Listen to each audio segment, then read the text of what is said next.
Assalamualaikum warahmatullahi wabarakatuh. Salam sehat untuk kita semua. Baik teman-teman, jadi video kali ini saya akan berbagi tentang masalah persiapan lahan ya, persiapan atau pengolahan lahan sebelum kita melakukan tanaman. Jadi di depan saya ini sudah ada beberapa bedengan yang sudah saya gempurkan. Saya perlihatkan ini ya teman-teman ya. Jadi di sini ada 8 bedengan yang baru saya gempurkan. Jadi belum ada sebagian apa-apa, hanya saya gemburkan kemudian saya rapikan. Jadi ini belum berbentuk gundukan ya. Mungkin ini lebih tepatnya bisa dibilang terasering, soalnya lahan saya ini di belakang rumah miring. Kebetulan juga saya habis tanam jagung. Masih kecil-kecil jagung. Jadi ini lahannya belum siap. Untuk jenis tanah di sini, saya tanah di tempat saya ini dia lempung pasir ya, lempung berpasir. Jadi untuk netral pH, saya tidak menggunakan kapur dolomit atau kapur pertanian. Jadi saya nanti akan menggunakan abu hasil pembakaran ya, untuk netral pH-nya. Kemudian rumah untuk bakterinya, bakteri baiknya kita akan berikan kohe ayam yang sudah matang ya. Jadi kotoran hewan ayam yang sudah matang sebagai tempat tinggal bakteri serta jamur-jamur baik yang menguntungkan untuk tanaman. Jadi rencananya bedengan ini saya mau tanam cabai rawit ya, mungkin sekitar 600 pohon lah. Belum banyak ya teman-teman ya. Jadi kemarin ini saya menggunakan manual, penggemburan menggunakan manual, pakai cangkul. Lebarnya kurang lebih 1 meter 20, terus panjangnya 23 meter. Jadi untuk ini kan masih setengah jadi, untuk kita jadikan ada beberapa langkah-langkah yang atau pemberian pupuk, unsur hara, kemudian rumah untuk mikroorganismenya yang baik kita gunakan kue ayam, kemudian penetral pH juga kita gunakan abu. Untuk pupuk dasarnya nanti saya gunakan pupuk Ponska subsidi ya. Nanti baik, kita lihat dulu bahan-bahan yang akan kita berikan ke bedengan ini. Jadi teman-teman di sini ini abu hasil pembakarannya ya. Kemarin saya itu dapatnya gratis. Saya minta dari teman yang punya penyulingan ya, penyulingan nilam. Jadi saya minta dikasih gratis. Keuntungannya kalau kita pakai begini, ini sudah ada arang ya, sudah ada arangnya.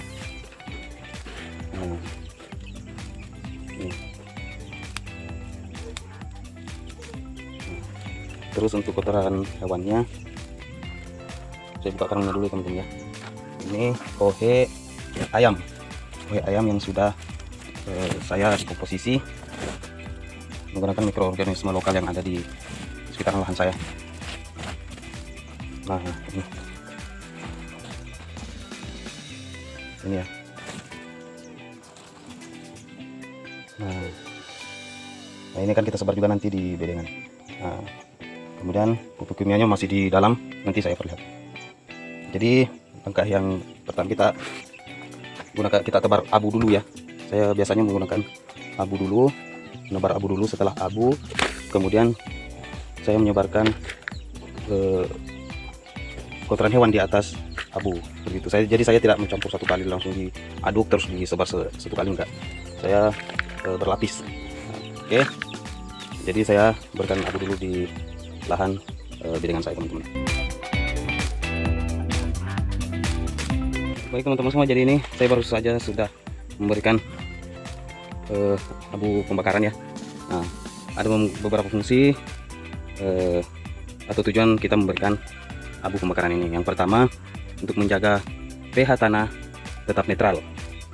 Yang kedua, karena pH tanahnya netral di angka 7, misalnya 6,5 sampai 7,5 lah. Kalau misalnya di pH hanya 6, berarti dia masih tolerir, masih bisa lah. Di angka 8 masih bisa tolerir. Jadi yang itu, yang pertama menjaga pH tanah. Yang kedua, karena pH-nya netral, penyerapan nutrisi tanaman itu akan lebih baik. Penyerapan nutrisinya akan lebih baik. Yang ketiga, untuk menghindarkan tanaman kita dari jamur-jamur patogen yang biasanya menyerang tanaman kita, seperti fusarium atau yang lain sebagainya yang dapat merugikan tanaman. Baik, seperti itu. Jadi langkah selanjutnya saya memberikan kohe atau kotoran hewan. Kohe yang saya gunakan itu kohe ayam. Nah ini ya, ini sudah terdekomposisi dengan baik. Saya menggunakan mikroorganisme yang ada di sekitar lahan saya untuk mendekomposisi kotoran hewan ini. Nah, seperti ini. Nah, oke, saya sebar dulu ya teman-teman ya. Oh ya, sekalian saya bahas tujuan saya memberikan kotoran hewan ini supaya ada rumah bagi bakteri-bakteri yang baik untuk tanaman. Nah, kalau nggak ada rumahnya kan nggak bisa tinggal dia. Nah, bakalan mati nanti. Jadi kita berikan kohe ini sebagai bahan organik untuk pupuk dasaran.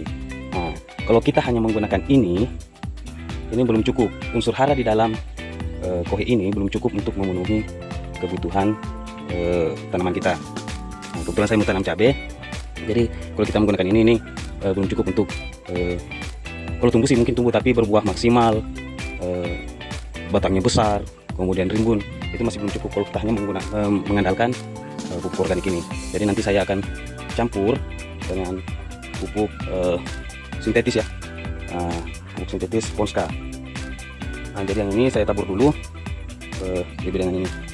Nah, jadi yang ini tidak perlu banyak-banyak karena saya menggunakan nanti saya campur dengan Ponska juga di atasnya. Nah, saya sebar dulu yang ini.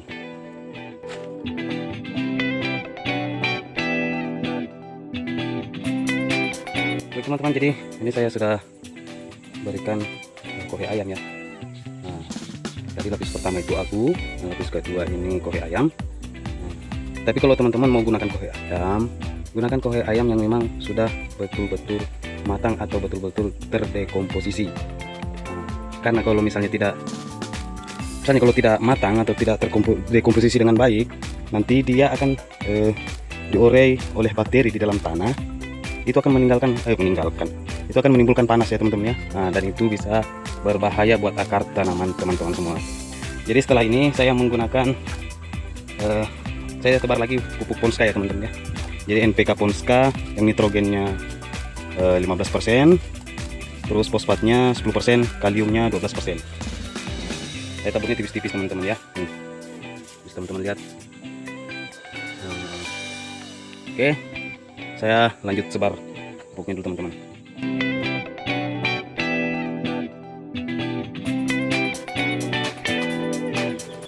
Oke teman-teman, jadi ini sudah kita berikan pupuk dasar.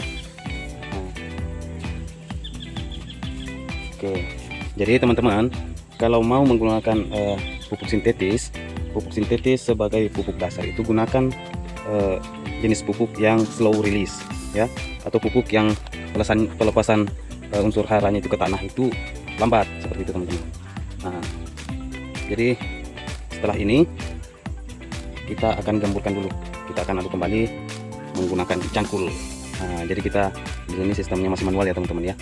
Nah, kita akan gemburkan kembali atau kita aduk kembali menggunakan cangkul teman-teman ya. Oke, saya gemburkan dulu teman-teman ya.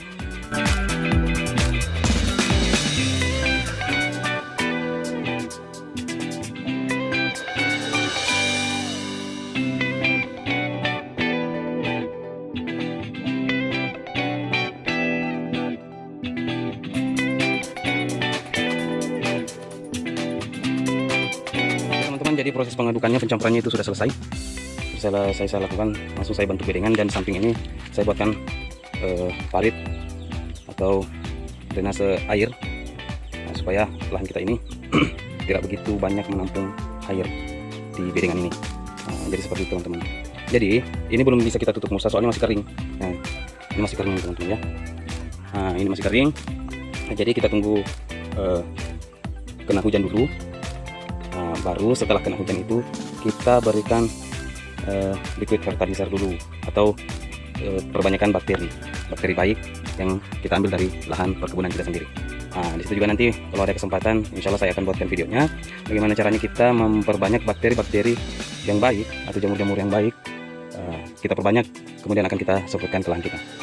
Oke teman-teman, nah jadi seperti ini. Kebetulan baru-baru habis hujan teman-teman ya, nih musim basah. Jadi larutannya ini yang saya pakai tadi ini, buihnya ini banyak ya. Nah, cuman dia menempel di karung ini, menempel di karung. Tuh. Nah, jadi tadi masih ada yang tersisa. Nah, kita akan gunakan ini barutan ini untuk semprotkan ke bedengan kita yang sudah jadi. Dosisnya saya tidak menghitung dosis karena belum ada lahan, belum ada tanaman yang sudah kita pindah tanam, belum ada tanamannya, jadi masih bedengan. Kita siram dengan cairan ini, kemudian mungkin besok baru kita tutup pakai mulsa, soalnya ini sudah sore ya. Oke, ini tangkinya saya semprot dulu ya teman-teman ya.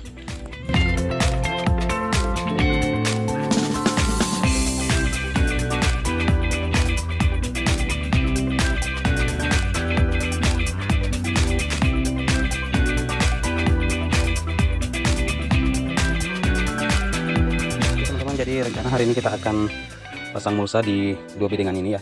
Nah, jadi yang sana belum saya berikan pupuk ataupun kapur. Nah, saya hanya mendokumentasikan 2 bedengan ini sebagai contoh. Kalau teman-teman berniat mau ikuti silahkan. Nah, cuman yang saya lakukan itu seperti ini. Ini juga sebagai dokumentasi untuk saya ke depannya ketika musim tanam selanjutnya untuk pengolahan lahannya bisa saya lihat, dan apa yang kurang dari sini bisa saya perbaiki nanti. Jadi sebelumnya kita akan cek pH tanahnya dulu. Saya biasanya cek pH tanah bedengan kosong begini biasanya 3 titik ya, di ujung sini, di tengah, sama di ujung sana. Oke. Nah, saya tancapkan dulu ya teman-teman ya. Ini kita tancapkan kurang lebih 5 menit ya. Soalnya punya saya yang murah. Biasanya kalau yang murah begini kekuratannya itu lama seperti itu. Kekuratannya ya, lumayan bagus sih. Cuman kita butuh waktu kurang lebih sekitar 5 menit. Oke, saya tancapkan dulu teman-teman ya. Dan kita akan lihat waktu setelah 5 menit nanti. Oke teman-teman, jadi ini sudah 5 menit, jadi pH-nya 6,6 lah ya. Nah, terus kita lanjut ke tengah lagi. Jadi ini bedengan yang paling atas ya. Nah, paling atas di sini 6,6. Kita lanjut ke tengah lagi. Kita lanjut ke tengah lagi.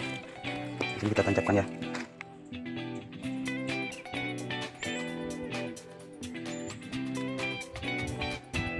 Kita tunggu sekitar ini, pH-nya di 6,5. Oke, kita pindah lagi. Jadi pH-nya sudah bagus ya. Nah, tinggal di ujung sana. Kita tinggal di ukur pH-nya di ujung sana. Cek pH-nya.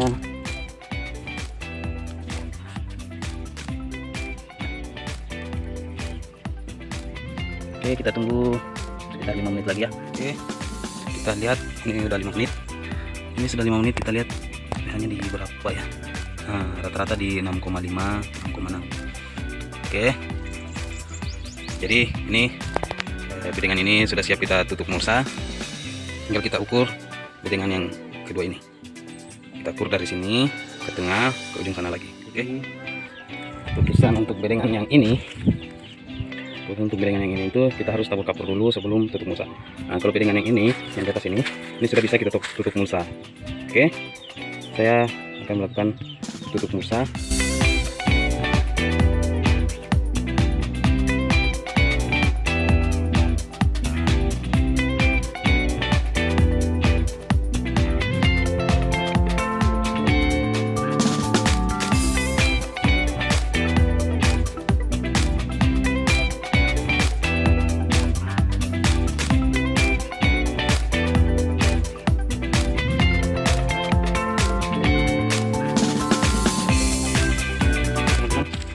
Jadi ini sudah kita tutup mulsa, dan bedengan yang ini saya harus tabur kapur dulu, kemudian maksud saya tabur abu dulu di atasnya, kemudian saya tutup.